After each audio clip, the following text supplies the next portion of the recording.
આપણે આટલી ઠંડીમાં અહીંયા બીજું શું પ્લાન્ટિંગ કરી શકીએ? જો હું તમને એક વસ્તુ બતાવું.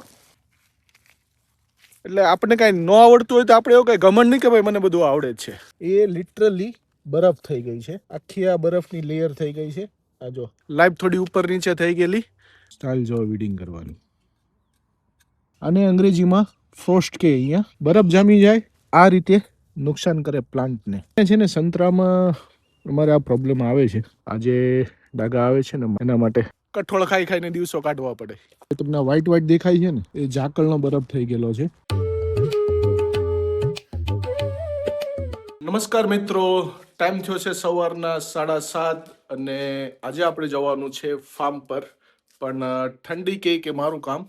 અત્યારે જો થોડો તડકો નીકળ્યો છે પણ ટેમ્પરેચર અત્યારે 0 થી 1 ડિગ્રી સુધીનું છે. ગ્લાસ બંધ છે એટલા માટે આપણે કેપ ને જેકેટ ને બધું પહેરી લીધું છે. નાસ્તો પાણી કરીએ ને પછી ફાર્મ પર નીકળીએ. આજે નાની ગાડી લઈને ફાર્મ પર જવાનું છે.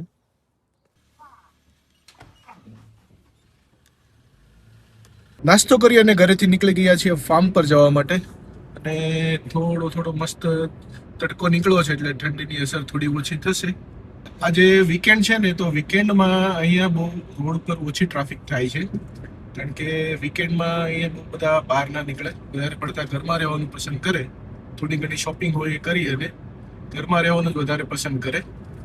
અને આપણે ત્યારે જાઓ એટલે લોકો રસ્તા પર, રોડ પર ને બહાર ફરવા નીકળે. પણ અહીંયા થોડું ઉલટું છે કે મોસ્ટલી રજામાં, વીકેન્ડમાં લોકો રેસ્ટ કરે, પોતાનું થોડું ઘણું કામ હોય એ કરે.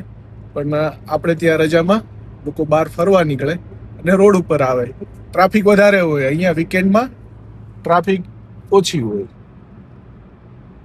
A few moments later. Farm પર પહોંચી ગયા છીએ. ગાડીના હીટરમાંથી બહાર નીકળી એટલે થોડી ઠંડી તો લાગે છે. ગ્લોવ્સ નથી પહેર્યા પણ તડકો છે અને સૂર્ય મસ્ત નીકળી ગયેલો છે. પવન નથી ઉઠતો અને વાદળા નથી એટલે વાંધો નહીં. 1-2 કલાકમાં થોડું નોર્મલ થઈ જશે. 8-10 ડિગ્રી સુધી ટેમ્પરેચર થઈ જશે. પણ -1 થી 0 ડિગ્રીમાં શું થાય છે એ હું તમને બતાવવા માંગુ છું. જોવો છો કે મારા મોઢામાંથી ધવાડા બી નીકળે છે. અહીંયા જો કાંદા છે આપણા. પહેલાં તો ઝાકળના વજનને લીધે એકદમ પડી ગયા છે. અને જે ઝાકળ પડી છે એ લિટરલી બરફ થઈ ગઈ છે. આ દેખાય તમને? આખી આ બરફની લેયર થઈ ગઈ છે. આ જો આખો લિટરલી આ બરફ થઈ ગયો છે અને બરફની લેયર થઈ ગઈ છે. તો આખા પ્લોટમાં આ બધે જો તમને વ્હાઈટ જે દેખાય ને એકદમ બધું આઈસ થઈ ગયું છે અને આઈસની આખી લેયર થઈ ગઈ છે.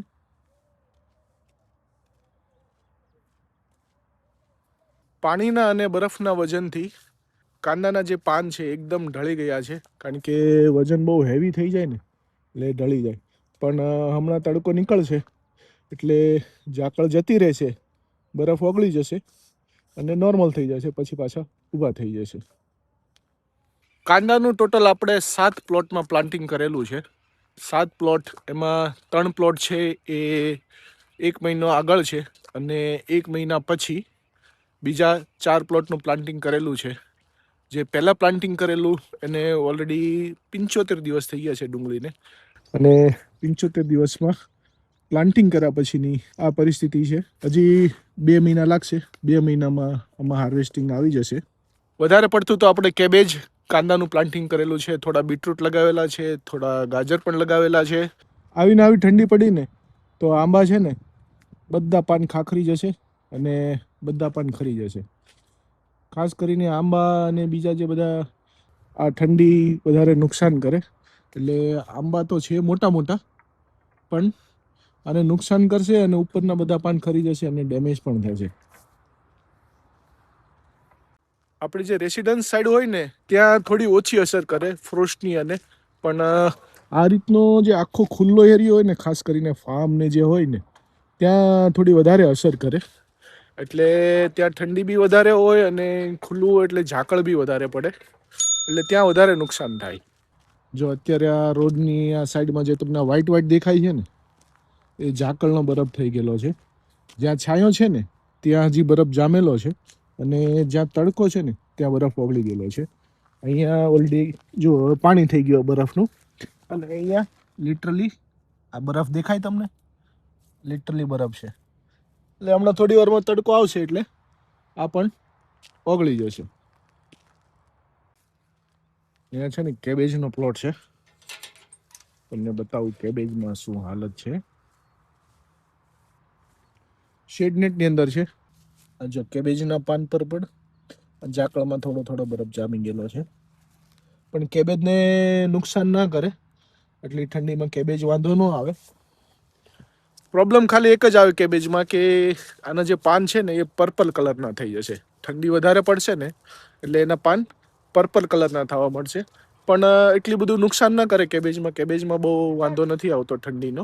મોસંબી અને સંતરામાં લગભગ ઓલમોસ્ટ આપણું હાર્વેસ્ટિંગ પતી ગયું છે. અહીંયા જો આજે આખા ઝાડ ભરેલા હતા મોસંબીથી અને સંતરાથી, એ લગભગ હવે ખાલી થઈ ગયા છે. અમુક અમુક જગ્યાએ થોડા ઘણા ફ્રૂટ હોય કે જે તૈયાર ના હોય એ છે. અહીંયા જો અમુક થોડા છે, હજી આ થોડા કાચા છે. પણ સંતરા છે આ હજી થોડા કાચા છે. થોડા દિવસમાં તૈયાર થઈ જશે તો એકાદો રાઉન્ડ પછી આમાં મારી લઈશું. પણ લગભગ આ બાજુના ભાગમાં તો લગભગ ઓલમોસ્ટ હાર્વેસ્ટિંગ તો બધું પતી જ ગયું છે, ક્લીન થઈ ગયા છે. હવે આને ખાતર અને પ્રૂનિંગ કરવાનું છે નીચેથી એકદમ. નવો આખો ફરીથી સ્પ્રિંગ પ્રોગ્રામ ચાલુ કરવાનો છે. નવી ગીલીનો નવો દા પાછો કરવાનો છે આમાં.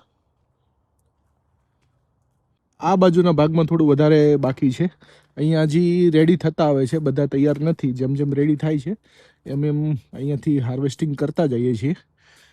જો આમાં હજી બાકી છે, આ સાઈડ બાકી છે. એટલે 25થી 30% જેટલા હવે હાર્વેસ્ટિંગ કરવાના બાકી છે, સ્પેશિયલી આ બાજુના ભાગમાં જે છે ને એમાં. અને અહીંયા સાથે સાથે સાફ સફાઈનું બી કામ ચાલે છે. જો ઘાસ અહીંયાથી બધું રેક કરી લીધું છે. હવે આને અહીંયાથી ભરી અને નાખવાનું બાકી છે. બાકી મેન અહીંયા છે ને સંતરામાં અમારે આ પ્રોબ્લેમ આવે છે. આની પર હું કામ કરું છું હવે. આ જે ડાઘા આવે છે ને માઇટ્સ, એના માટે જો કોઈ પાસે સારો પ્લાન હોય સ્પ્રેઇંગ પ્રોગ્રામ ને ફર્ટિલાઇઝર પ્રોગ્રામ તો પ્લીઝ શેર કરજો. કારણ કે એની ઉપર વધારે કામ કરવું છે, થોડી ક્વોલિટી સુધારવી છે. કારણ કે ભાઈ સાચું કહું ને તો આપણને એમાં એક્સપર્ટીઝ નથી. થોડું શીખવાની ટ્રાય કરીએ છીએ. ઓરેન્જ અને જે ફ્રૂટ ટ્રીઝ છે એમાં કોઈ એક્સપર્ટીઝ નથી. आपसे बेटर उम्मीद किए थे हम. આપણને જ અમે એક્સપર્ટીઝ છે ને.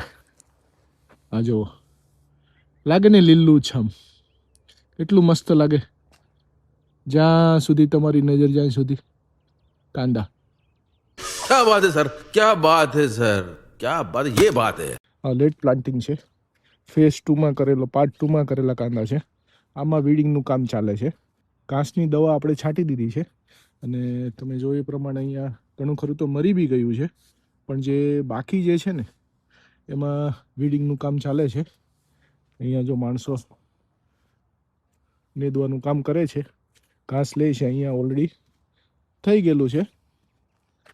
પણ જેમ જેમ ટાઈમ મળતો જાય એમ એમ આ પ્લોટનું બી વીડિંગનું કામ થઈ જશે. આ સાઈડ છે ને થોડું વધારે ખડ છે અને એ દવાથી બળવું નથી. એટલે હવે છે ને એને હાથેથી વીડ કરે છે. જો તમે સ્ટાઇલ જો વીડિંગ કરવાની છે ને. બાકી અહીંયા આપણે દાંતડી કે દાંતડા કે એવું ભાઈ કંઈ નથી. જેને મજા આવે એ રીતે વીડ કરે. અહીંયા કામ થવું જોઈએ. મને ખબર છે કે હવે તમારા મનમાં શું સવાલ આવતો હશે કે આ સવારથી ઠંડી ઠંડી અને બરફ બરફ ને એવું બધું બતાવે છે, તો આનાથી હવે ફાયદો થાય કે નુકસાન થાય? તો મેઇન વાત કહું તો આનાથી કંઈ બહુ ફાયદો તો થતો જ નથી, પણ નુકસાન શું થાય ને એ હું તમને બતાવું. આ જુઓ, આખો પ્લોટ છે ને આ બટાકા કરેલા છે અમે. આને અમે પ્લાન્ટિંગ કર્યા હતા એપ્રિલમાં. અને એટલી બધી ઠંડી પડવાને લીધે આ જો અહીંયા પાંદડાની શું હાલત થઈ ગઈ છે, એકદમ કાળા થઈ ગયા છે. અને આખો પ્લાન્ટ લગભગ ડેમેજ જ થઈ ગયો છે. અને અંગ્રેજીમાં ફ્રોસ્ટ કે અહીંયા જે ઝાકળને ઉપર પછી જે ટેમ્પરેચર માઇનસમાં જાય એટલે બરફ જામી જાય. બરફ જામી જાય એટલે આ રીતે નુકસાન કરે પ્લાન્ટને. આખો પ્લોટ બટાકાનો છે, પણ આમાં અમારે બહુ વાંધો નહીં આવે, કારણ કે હાર્વેસ્ટિંગ ઉપર જ છે આ પ્લોટ આખો, એટલે આમાં કાંઈ અમારે નુકસાન નહીં જાય.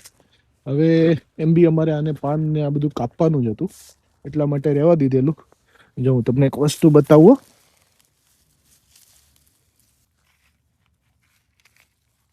દેખાય છે ને? આ જો છે.